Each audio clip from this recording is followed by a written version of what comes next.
et bienvenue sur Little Carnivore. On se retrouve aujourd'hui pour parler de l'alimentation des chats et en particulier aujourd'hui on va parler d'une des plus grosses erreurs que vous pouvez faire lorsque vous donnez une alimentation maison à vos chats. Et c'est d'ailleurs l'une des raisons principales pour lesquelles tant de vétérinaires sont contre l'alimentation maison crue ou même parfois la ration ménagère. C'est un problème autour de l'équilibre de la ration et en particulier autour des rations tout viande. Donc je vais vous expliquer ce que c'est, quels sont les risques pour vos animaux et tout simplement comment équilibrer la ration correctement. On va découvrir tout ça dans la vidéo d'aujourd'hui. Et si vous aimez mon travail, n'hésitez pas à mettre un pouce bleu, vous abonner et partager la vidéo autour de vous. Ça me soutient énormément, donc merci beaucoup. Et pas plus de blabla, on commence tout de suite la vidéo. Dans les deux types de rations qu'on va pouvoir classer comme des alimentations tout viande, il va y avoir les rations ménagères un peu à l'ancienne avec un tiers de viande, un tiers de féculents type riz et un tiers de légumes type haricots.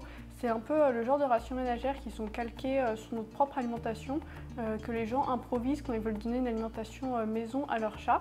Et ensuite, il va y avoir les rations crues où les gens ont entendu parler, le chat est un carnivore, le chat ça mange de la viande et qui vont donner vraiment que de la viande à leurs animaux sans aucun supplément, sans os charnu, sans abat. Donc vraiment une alimentation avec que de la viande, d'où le nom du régime tout viande.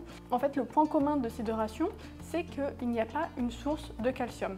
Cela est vraiment très problématique. Pourquoi? Parce que le calcium est un minéral qui est essentiel pour le chat. Il doit être apporté dans son alimentation car il n'est pas capable de le synthétiser lui-même et qu'il en a besoin pour être en bonne santé. Lorsque le taux de calcium baisse dans le sang, ça va causer une hypocalcémie dont les symptômes vont être des crises de tétanie, des crises de convulsions, un arrêt cardiaque et la mort. Donc c'est pas quelque chose de très recommandé. Le corps, pour éviter d'être en hypocalcémie, va toujours essayer d'avoir un bon taux de calcium dans le sang. Il va prendre le calcium là où il y en a dans le corps et ça vous vous doutez peut-être de où est-ce que c'est.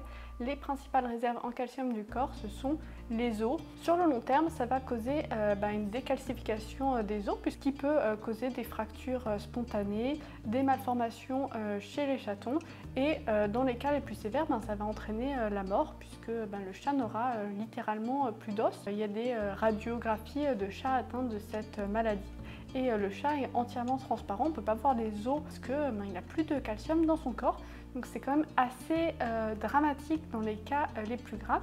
Donc cette maladie va être appelée hyperparathyroïdisme d'origine nutritionnelle puisque ça va être causé par une carence en calcium dans l'alimentation. Ça peut arriver assez rapidement sur un chaton puisque les chatons sont en croissance et qu'ils ont donc un besoin en calcium accru. On parle de s'ils n'ont pas de source de calcium dans l'alimentation pendant 1 à 3 mois, ça peut causer leur mort. Chez le chat adulte, ça va mettre plus de temps parce qu'ils ont moins besoin de calcium, puis ça va plutôt parler autour de plusieurs mois à voire un an avant qu'on ait des conséquences plus ou moins sérieuses. Néanmoins, sur des radiographies, à partir de 10 semaines, on peut voir qu'il y a un manque de calcium, mais l'apparition des symptômes, ça va être plus tard. Et ce qui est très insidieux avec cette maladie, c'est que, comme je l'ai dit, le taux de calcium dans le sang est vraiment très régulé pour qu'il soit toujours constant. Donc si vous faites une prise de sang, le calcium pour votre chat va être nickel jusqu'à ce qu'on arrive à des cas qui sont vraiment très graves. Mais pendant très longtemps, en fait, ça ne va pas du tout se voir à l'analyse de sang.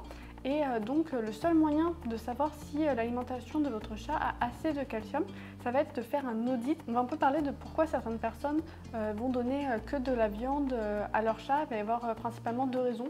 Souvent ça va être de l'anthropomorphisme. Nous, on n'a pas besoin de manger autant de calcium que le chat et souvent les personnes qui veulent donner une alimentation maison vont vouloir calquer l'alimentation sur celle que nous les humains mangeons. Sauf qu'en fait les besoins du chat à poids égal sont 3 fois plus élevés que les besoins de l'humain. La deuxième raison, ça va être les gens ont entendu parler du chat qui est un carnivore et qui ne mange que de la viande et donc vont donner que de la viande à leur chat, surtout avec l'alimentation crue qui devient de plus en plus populaire, alors que non, c'est pas le cas. Le chat est un carnivore, ça veut dire qu'il mange des proies et une proie, c'est pas que de la viande. Une proie, ça a aussi des os, des organes et de la viande. Donc dans la nature, le chat, il aurait son calcium grâce aux os qu'il mange. Mais dans la nature, il ne mange pas uniquement de la viande. Donc ça, c'est vraiment, je pense, une idée reçue qui peut mener les gens à donner cette alimentation. Et c'est d'ailleurs pour cela que je fais cette vidéo, parce qu'ici, on parle beaucoup d'alimentation crue et je ne voudrais pas que vous fassiez cette erreur. Enfin, on va parler de comment on peut apporter du calcium dans l'alimentation de votre chat. Tout d'abord, il y a une erreur à ne pas faire, toujours avec l'anthropomorphisme, c'est que nous les humains, notre source de calcium, ça va principalement être les produits laitiers, le lait, les yaourts, etc. Mais ce n'est pas une bonne source de calcium pour le chat. Comme on l'a vu, ils ont des besoins beaucoup plus élevés que nous, donc ils vont devoir en manger beaucoup plus de produits laitiers proportionnellement à leur poids pour avoir assez de calcium. Et il se trouve aussi que les chats adultes sont intolérants au lactose et donc ils ne vont pas pouvoir manger des grosses quantités de produits laitiers sans avoir des tracas digestifs. Bref, oublier les produits laitiers, c'est pas une bonne solution pour apporter du calcium à votre chat. Ce qu'on va utiliser dans le cadre de l'alimentation crue, ça va être les os charnus. Donc on va se calquer sur leur alimentation naturelle. Ça, je vous ai fait une vidéo à ce sujet pour vous expliquer comment bien donner des os parce qu'il y a des précautions à prendre pour ne pas que ça soit dangereux. Entre autres, on ne donne jamais des os qui sont cuits. Et ensuite, l'autre option, ça va être tout simplement les suppléments en calcium de type carbonate de calcium, de la coquille d'œuf broyée en poudre, la poudre d'os. Bref, il y a différentes formes de suppléments en calcium si votre chat ne mange pas d'os ou que vous n'avez pas envie de donner des os à votre chat. Et dans le cadre des rations ménagères, en général, on va utiliser un CMV, un complément minéraux-vitaminé. Donc c'est un complément qui va apporter tous les minéraux et toutes les vitamines dont votre chat a besoin pour compléter ce qu'apporte la viande. Et entre autres, ce CMV va contenir assez de calcium pour votre chat. C'est aussi pourquoi il est vraiment important, si dans le cadre d'une alimentation crue, votre chat refuse de manger les os charnus, il va falloir rapidement les remplacer par une source de calcium pour éviter cette hyperparathyroïdie d'origine nutritionnelle. Et en particulier sur les chatons, certains sites qui vont vous proposer pour la transition au cru de votre chaton de faire une transition sur plusieurs semaines et d'introduire les os charnus qu'après plusieurs semaines. Donc ça, c'est vraiment quelque chose qui a évité parce que comme on l'a vu sur les chatons, ça peut arriver de façon très rapide. C'est pour ça que si vous passez votre chaton au cru, il faut vraiment qu'il ait des os charnus dès le début ou un supplément en calcium. Si vous donnez une alimentation maison, vérifiez bien que vous donnez un CMV, un supplément en calcium ou des os charnus. J'espère que cette vidéo aura été utile et que vous ne ferez pas cette erreur. Si vous avez des questions, n'hésitez pas à les écrire en commentaire et bien sûr j'y répondrai. Si vous avez aimé cette vidéo, mettez un pouce bleu, abonnez-vous et partagez-la. Et on se retrouve très rapidement sur Little Carnivore pour une prochaine vidéo. À bientôt!